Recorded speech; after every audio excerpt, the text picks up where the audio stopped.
이렇게 스테리 스트립을 붙여드릴 거예요. 흉터에서 가장 효과가 있다고 의학적으로 입증된 건 단 2가지입니다. 실리콘 시트와 연고, 스테로이드 주사 제제, 그 2개밖에 없어요. 저도 제왕절개 흉터가 있는데 2주까지밖에 못 붙였어요. 연고가 시트 정도의 효과를 보려면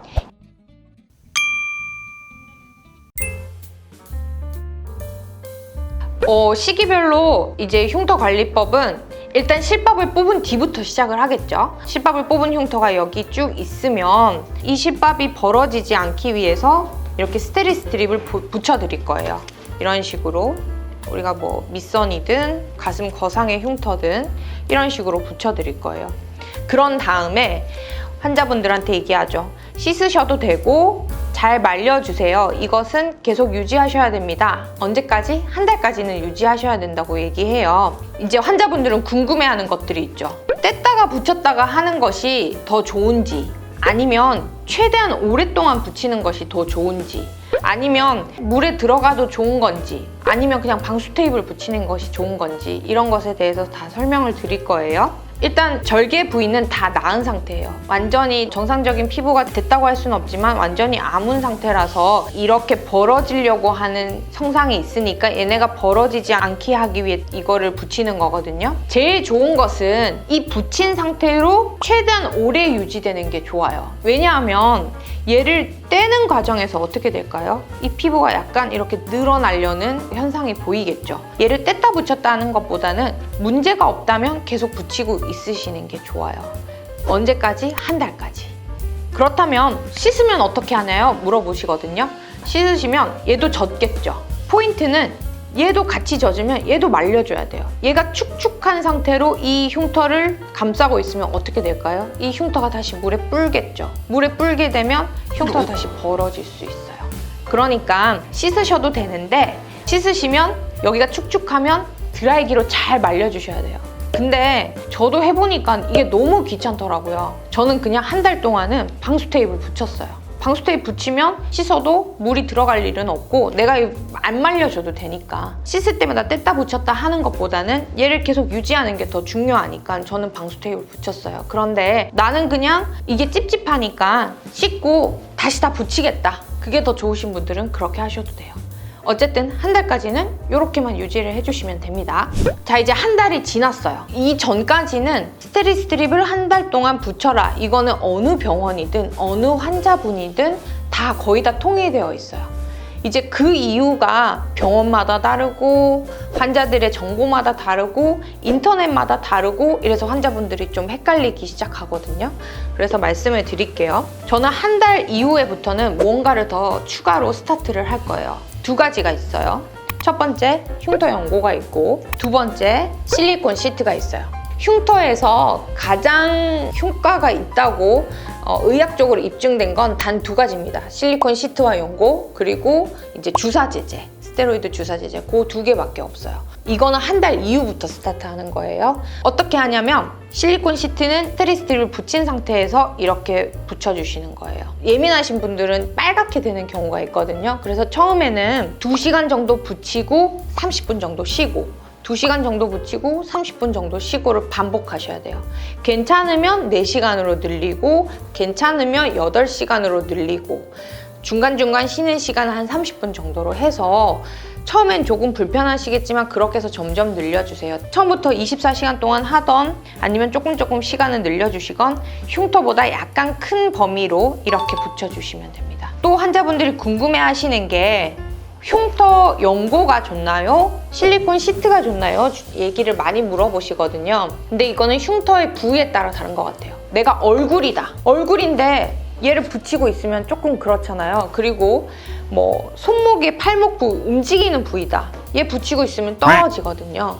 그런데 저희가 지금 말하는 부분은 가슴 부분이잖아요. 가슴 부분은 사실 그렇게 떨어질 일이 없어요. 그래서 저는 시트가 더 유용하다고 생각하고 실리콘 연고는 흡수가 잘 안 돼서 바르고 10분에서 15분 동안 얘네가 완전히 흡수될 때까지 마사지를 해줘야 돼요. 그런데 얘는 24시간 붙일 수 있죠.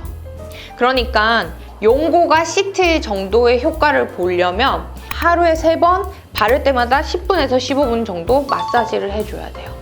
그런 정도의 노력이 필요해야 이거랑 비슷하고, 얘는 그냥 아무 생각 없이 24시간 붙이고 있고, 샤워할 때 떼서 같이 씻어가지고 말렸다가 이제 다시 붙이고, 한 번 쓰고 버리는 거 아니에요. 붙이고 말렸다가 다시 붙이고, 이렇게 반복해 주시는 거예요. 그래서 연고나 시트는 본인의 어떤 니즈에 맞게 사용을 하시면 되는데, 중요한 것은 얘는 하루에 3번, 한 번 할 때 10분에서 15분 동안 마사지를 해줘야 된다라는 걸 알고 계셔야 됩니다. 이 듀오덤은 언제 붙이나요? 하는데, 이 듀오덤은 사실 가슴 수술에선 거의 쓸 일이 없어요. 이거는 아직 다 낫지 않은 상처에 쓰는 거기 때문에 얘는 쓰는 일이 없기 때문에 고민을 하시지 않으셔도 됩니다. 선생님 저 마데카솔 발라도 돼요? 새살이 솔솔 난다던데? 아니면 뭐 후시딘 발라도 돼요? 이렇게 묻는데, 다 나은 상처는 그런 연고가 오히려 해가 됩니다. 그렇기 때문에 다 나았다고 판단되는 주치의의 소견이 있다면 그거는 이제 바르지 마르시고 흉터 연고를 발라주시는 게 더 중요해요. 한 달 이후부터 중요한 게 또 한 가지 있습니다. 일반 환자분들이 제일 많이 놓치는 것 중 하나예요. 보습이에요. 우리가 수술하고 나면 좀 더 건조해지거든요. 그러면 사실 이 연고가 많이 흡수가 되지 않아요. 그래서 흡수가 잘 되는 보습 제품, 바디로션 같은 거를 상처 부위를 포함해서 충분히 많이 발라주시는 게 제일 베이스예요. 그 다음에 걔네들을 잘 말려주시고 스트립이랑 흉터 연고 제품을 발라주시는 것이 좋습니다. 자, 이거는 언제까지 하냐? 1년까지.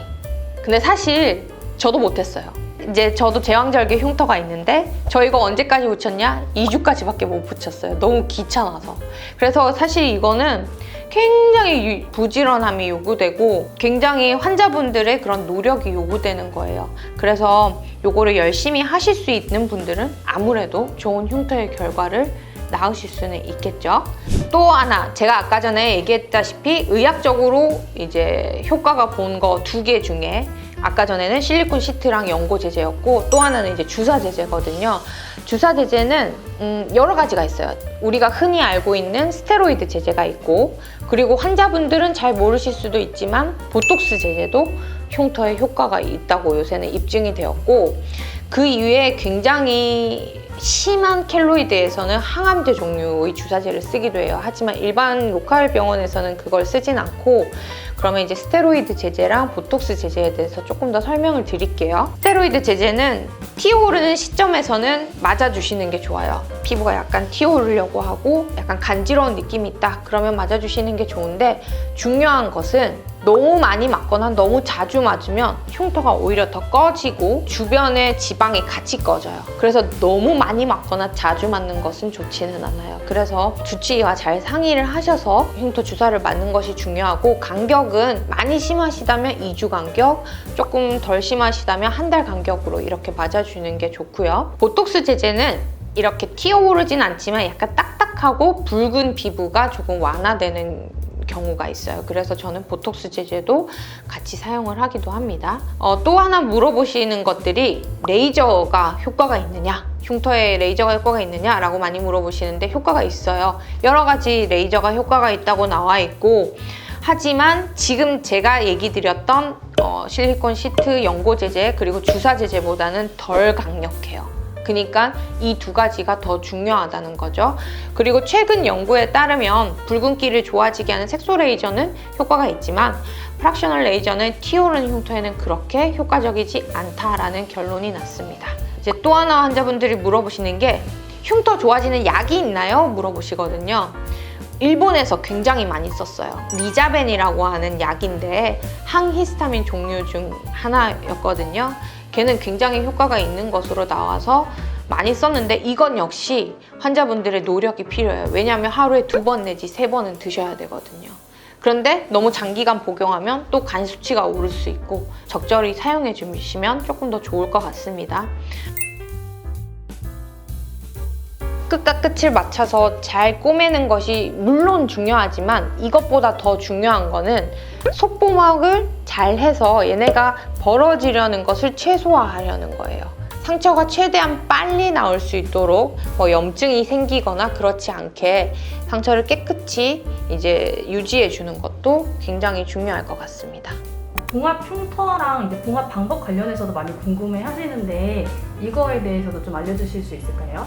아, 네, 그건 제가 자세하게 따로 영상을 준비해서 올려보도록 할게요. 이쪽 카드 눌러주시면 돼요.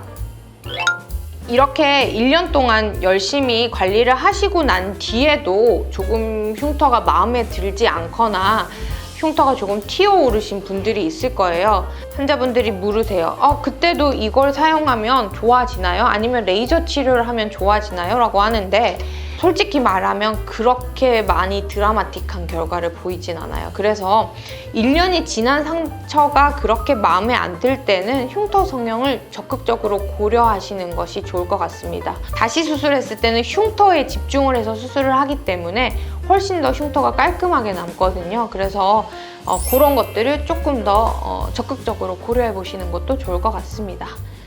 이상 원진 성형외과 김규희였습니다. 또 다른 영상에서 만날게요.